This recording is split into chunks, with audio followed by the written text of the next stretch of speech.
The State of Israel was born on the 14th of May 1948, approved by both the United States and the Soviet Union, but hated by neighbouring Arab states who at once attacked the cuckoo in the Arab nest. Contemporary British newsreels described the situation as they saw it. Abdullah of Transjordan, Farouk of Egypt and Ibn Saud of Arabia unite the Arab world against the Jewish state. Abdullah alone commands an efficient fighting force, the Arab Legion, trained and equipped by Britain under the terms of her treaty with Transjordan.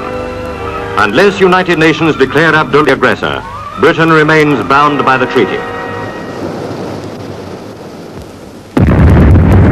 Israel won. Her soldiers had gained experience as Jewish underground fighters during the previous British rule of Palestine, but it was a close-run contest. As a result, the new Israeli state ended up bigger than the United Nations resolution of 1947 had intended. This had recommended partition of Palestine into two states, one Arab, one Jewish. Most important for Israel, she took one half of Jerusalem, which the UN had scheduled as international. Transjordan seized the other, the eastern half, plus what's now called the West Bank.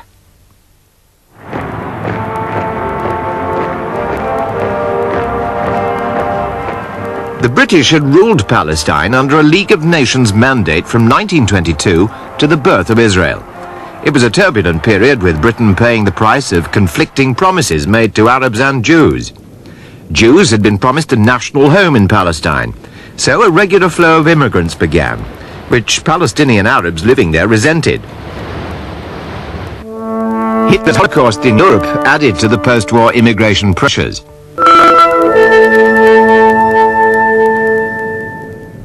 The war produced the first Palestinian Arab refugees fleeing to camps in neighbouring Arab states, never to return.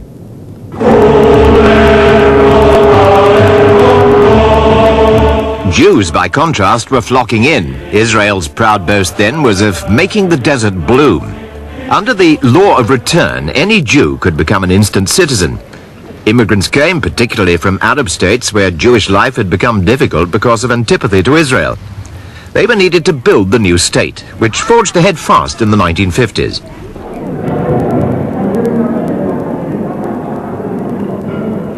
King Farouk, who came to the throne in 1937, was overthrown in 1952.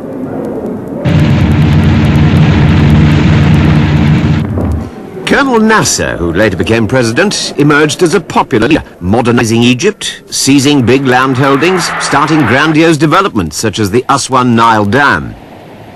When the Americans and the British refused to help finance it, he nationalized the Suez Canal in July 1956. Britain was outraged. Sanctity of contract is one of the foundations on which all international peace and security depend.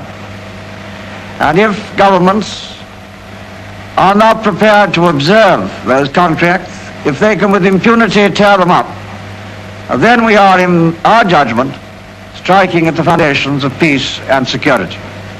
That was true in the 1930s, and it's still true today. Angered by Nasser's seizure of the waterway in which they had shares, Britain and France plotted with Israel to teach Nasser a lesson. Israel's army struck across the Sinai Desert in what became the Second Arab-Israeli War and put on the Suez Canal. Following the Anglo-French attack in October, British newsreels set the tone. It's up to everyone here in Britain to do everything in our power to back up all our forces who are so coolly and efficiently carrying out their duties.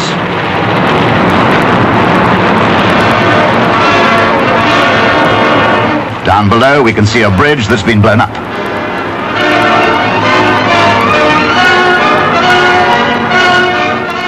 There was a furious debate in Britain about the British role, and in the United States, President Eisenhower was angry.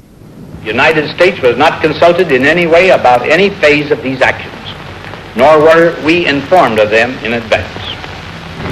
We believe these actions to have been taken in error, for we do not accept the use of force as a wise or proper instrument for the settlement of international disputes. Under American pressure, the British and French troops withdrew from Egypt and were replaced by United Nations soldiers. Israeli troops too finally retreated to their borders. Israel gained two achievements. The Straits of Tiran, which Nasser had closed, was reopened to her shipping, and the US force was to supervise Egypt's border with Israel. Nasser was now a national hero. Israel had won the war, but Egypt had gained the peace. The Soviet Union, now friendlier than ever, agreed to pay for the Aswan Dam, to supply Egypt with more arms and thousands of military advisors to train Egyptian forces. Beaten again, but each time the Arab side came back, strength renewed. Nasser built up his armed forces in the mid-60s and fell victim to his own propaganda about Egypt's might. And all this time, the common enmity they still felt for Israel was the Arabs' one unifying factor. In May 1967, the UN was ordered out of Egypt at short notice by President Nasser. He reinforced his troops in Sinai, concluded quick defense treaties with Jordan and Syria, then blockaded the Straits of Tiran to Israeli shipping. A fatal move. Israel had already warned him that this action would lead to war.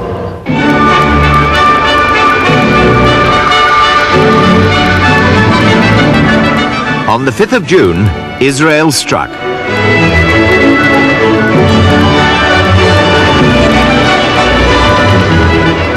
Hundreds of Egyptian warplanes were destroyed on the ground.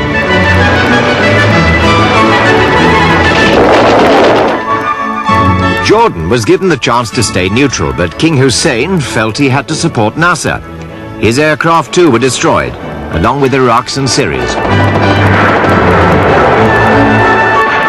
In 6 days, the Israeli army, safe from enemy air attack, took Sinai, the West Bank, Gaza, and the Golan Heights, enlarging its territory fourfold.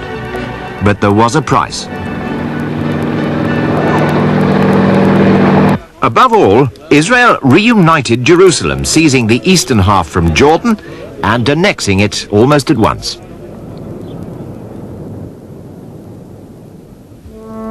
This was followed by another great exodus of Palestinian Arabs, many moving on from refugee camps in the Jordan Valley where they'd lived since 1948. Most would never return.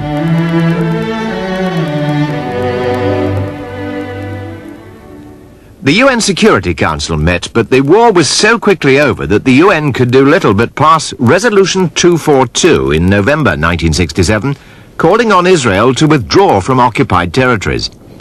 Israel, Egypt and Jordan all accepted the resolution in principle, and 242 became the basis for any future peace negotiations between Israel and the Arab states. The Arabs, though, were bitter. Meeting at Khartoum on the 1st of September, they'd come up with 3 resounding no's. No negotiation with Israel, no recognition of Israel, no peace with Israel.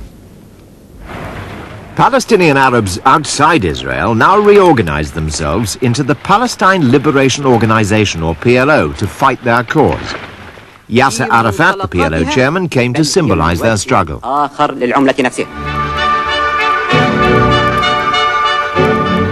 The PLO grabbed world attention with a series of terrorist incidents, such as the hijacking of the airliners, which they blew up at Dawson's Field in Jordan.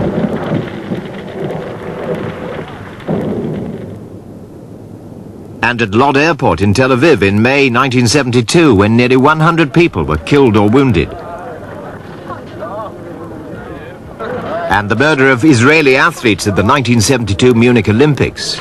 Brutal stuff, but the world took notice. Arafat's 1974 speech at the UN was the PLO's high spot.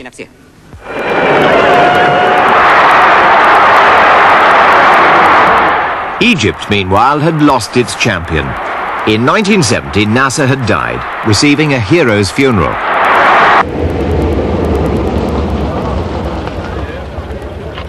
Sadat, his successor, turned out to be bold and crafty. In 1972, he expelled more than 15,000 Soviet advisors, but still relied on Soviet arms. He was courting the Americans whilst preparing for another war, rehearsing his army for the recapture of the Suez Canal from Israel. Sadat wanted his occupied land back.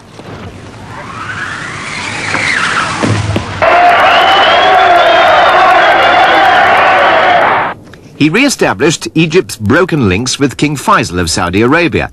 so ensuring himself oil money to tackle the coming fight.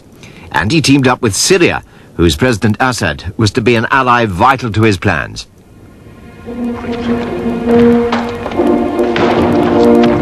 On October the 6th, 1973, Egyptian troops crossed the Suez Canal.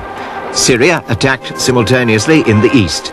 It was Sadat's tit for tat. The Israelis were caught napping. Overconfident from their success in 1967, they never dreamed the Arabs would risk a repetition of that drubbing.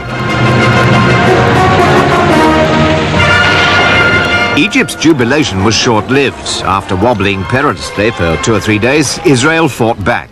The Israelis outgeneraled both Arab armies, only to be robbed of complete victory by the Americans and the Russians, who intervened to impose a peace.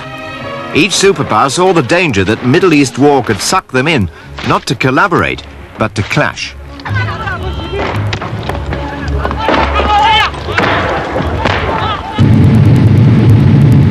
In this war, a new weapon was born: oil. For a time, Arab oil producers embargoed supplies to the Americans and the Dutch, making an example. To the West, the weapon was a threat, shaping American diplomacy for months to come. Henry Kissinger, the US Secretary of State, developed an even-handed policy towards Israel and the Arabs, which Israel didn't like one little bit from the nation she rated as her best friend. By stopping the 73 war before the total rout of Sadat's troops, Kissinger and the Russians enabled Sadat to survive, still a hero to his own people. The Americans and Russians co-sponsored a peace conference in Geneva, with the Americans making all the running, but Syria stayed away. It was Dr. Kissinger's famous shuttles between Israel and the Arab capitals that resulted in military disengagement agreements with partial Israeli withdrawals from occupied land. There, the process stuck. In return for being cooperative, Israel received massive American aid and military help in re-equipping her armed forces.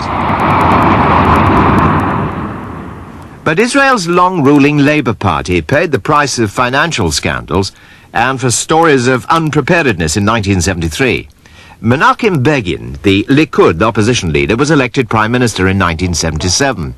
A tough conservative who resisted all US efforts to reconvene the Geneva Conference and spoke of the occupied West Bank as part of historic Israel.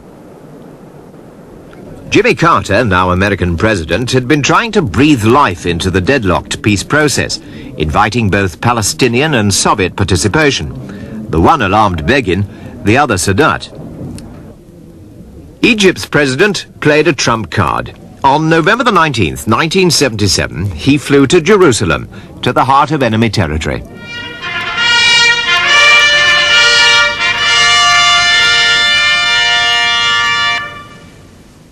He addressed the Israeli parliament, the Knesset, and amazed the world. Until that day, all Arab leaders had refused even to acknowledge Israel's existence, despite constant reminders on the battlefield. Sadat's journey broke the boycott, offering the first real hope of peace for a generation.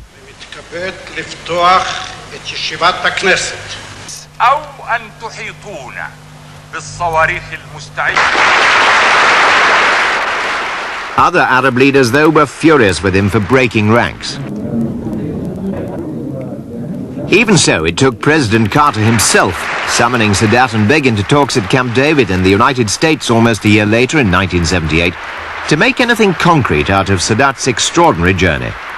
After 12 fraught days, with Carter as ringmaster, the trio agreed on a framework for Middle East peace. What they achieved was the outline of an Israeli-Egyptian peace treaty and a proposal for Palestinians of the West Bank and Gaza to run their own affairs, but short of an independent state. Another 6 months passed. President Carter had to go to the Middle East before getting Egypt and Israel actually to seal their peace treaty. The treaty was signed in Washington. It was the end of an era. Egypt recognized Israel, and relations were to be normalized. President Sadat got back Sinai in staged withdrawals. Begin made his first official visit to Egypt in 1979, but it was a cold peace in the early years. The PLO had by now set up shop in Lebanon. They felt that Sadat had got his peace all right, but Camp David offered no practical progress towards theirs. The Rabat Summit of Arab Leaders in 1974, the year when the PLO was at its peak and was then recognized as the sole legitimate representative of the Palestinian people. A month later, Arafat, in triumph, had addressed the UN General Assembly, brandishing, in his words, a gun and an olive branch.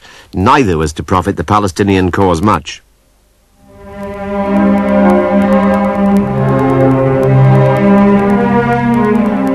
President Sadat paid for swimming against the Arab tide and was assassinated by Muslim fanatics in 1981. Mr. Begin and former President Carter attended his funeral, but Egyptians hardly mourned him.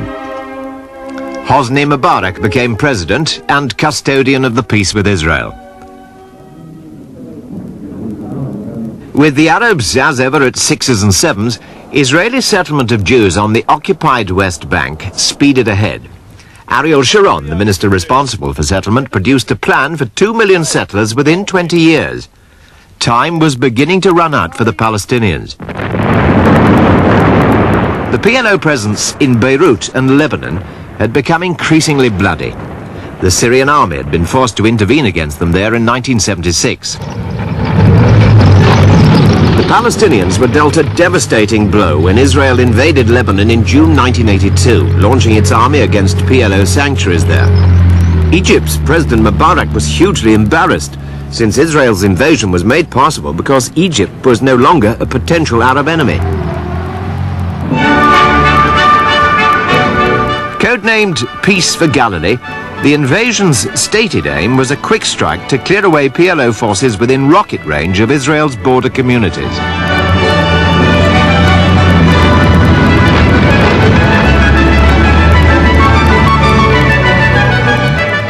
Within days, as Israeli troops proceeded north to Beirut, encircling the Lebanese capital, it became clear that a more ambitious plan was being pursued. Thousands of PLO fighting men, Arafat himself included, were trapped inside Beirut. Only American pressure on Israel saved them. The PLO agreed to leave under safe conduct.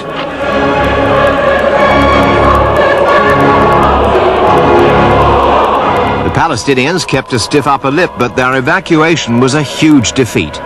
Divided and weakened, the PLO was scattered to 8 Arab lands.